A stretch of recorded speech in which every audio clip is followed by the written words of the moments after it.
Let's solve one beautiful math question in the easiest way. Ready? But before we start, try this question in your mind.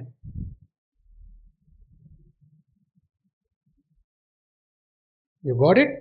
Now watch the easiest method to solve it so that you will never lose here again. We have given 14 plus 10 divided by 5 into 4. Here to solve this we are going to use BODMAS rule, that is brackets, operation, division, multiplication, addition and subtraction. So as per this rule, first we are going to divide. 10 divided by 5 becomes 2. So the entire equation changes to 14 plus 2 into 4. Now we are going to multiply. 2 into 4 becomes 8. 14 plus 8 becomes 22.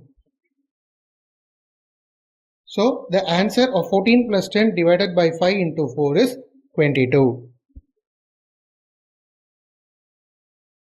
If you found this video helpful, hit a like and share it to your friends, and don't forget to subscribe my channel. Thank you friends, we will meet in a new interesting video.